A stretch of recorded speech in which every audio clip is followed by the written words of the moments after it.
Well, hello guys, and welcome back to another Steven Universe review. In this episode, we'll be taking a look at Season 5, Episode 10, Kevin Party. Now, this is the last episode of The Bomb, and as such, it wraps up basically the overarching theme of The Bomb.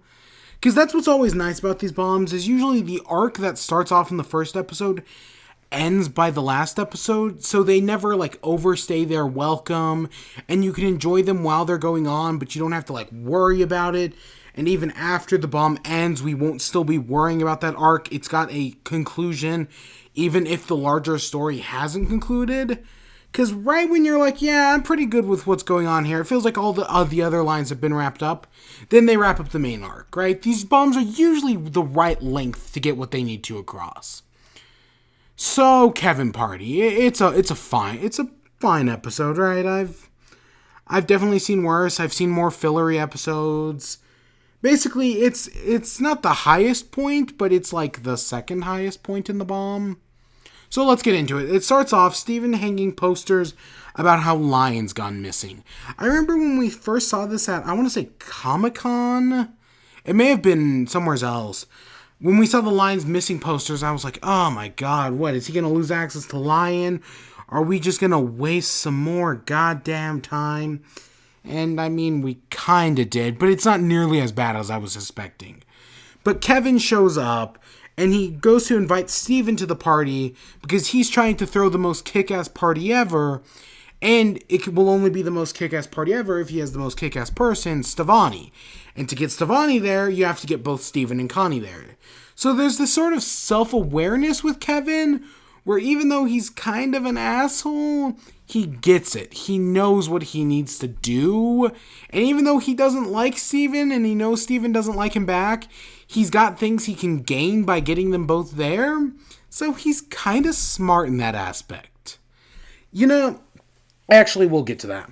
So yeah, they do this whole joke about not understanding phones, and he calls him Clarence, which that makes me wonder, in the show Clarence, did at some point they call Clarence Steven as a one-off joke?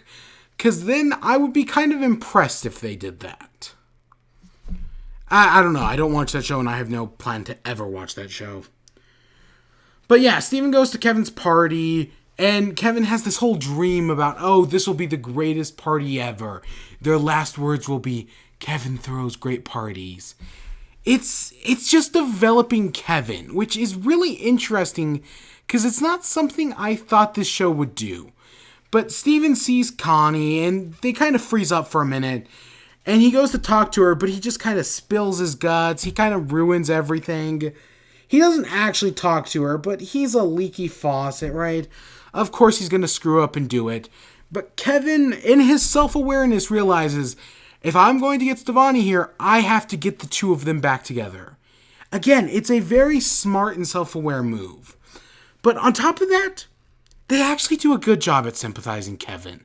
He has this whole line about, oh, I don't want it to end up like this, which is his last girlfriend. And his face gets all red and he blushes because he had his heart broken. And it's actually kind of sympathetic. And even though everything he does in this episode is for selfish reasons, he's still kind of doing the right thing. It's weird to explain, but it's very sympathetic, and Kevin's not a bad guy. And this leads me back to the idea that every villain is redeemable.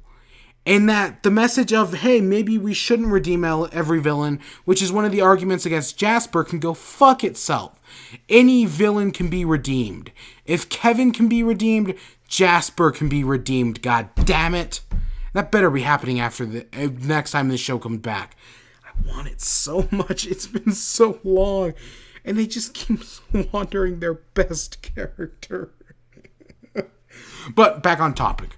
So Kevin remodels Steven to make him all cool. I like the joke, the scarf. The scarf will always make you look better. I think back to Sonic Boom. That is a great show, so underappreciated.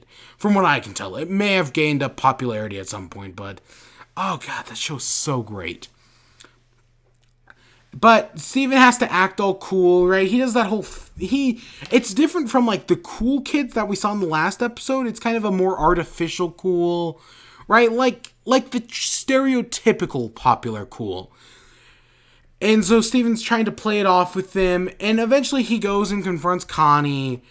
And they kind of blow it. Because Connie thinks, oh, I'm just here for you. Steven's like, oh, I'm just here for you. So it's a little complicated with them, and they kind of get in a fight. But they eventually make up, right? It's all sweet, everything's dandy again. And Kevin's like, oh, now we got Stevonnie. And instead they trick him into walking into the pool. So even though, yeah, is Kevin redeemed? Technically, no. Is he kind of sympathetic, especially because he had his heart broken? Kind of. You know, he does it for selfish reasons, but he's still doing the right thing. There's an entire branch of philosophy out there that will completely agree with me on this. But it's interesting nonetheless, right? It's a nice way to take Kevin, because Kevin was the one character that Steven just hated more than anybody else. So to see him, I actually kind of like that. It's something I didn't expect the show to do, and I'll give it credit for that. And yeah, that's the end of the bomb. It's kind of a fillery bomb, honestly, but there are some episodes, Back to the Kindergarten, this one, that I really enjoy, and there are some episodes I kind of hate, even if they are overall solid episodes. I'm interested to see where the show goes. We probably won't hear anything else until, God, maybe March next year at the earliest. Ugh. But yeah, stay tuned. I'll be here to cover it. Even if YouTube hasn't bloated in on itself back then. I always say that. But yeah, I hope you all enjoyed. Stay tuned for more. Until next time, peace.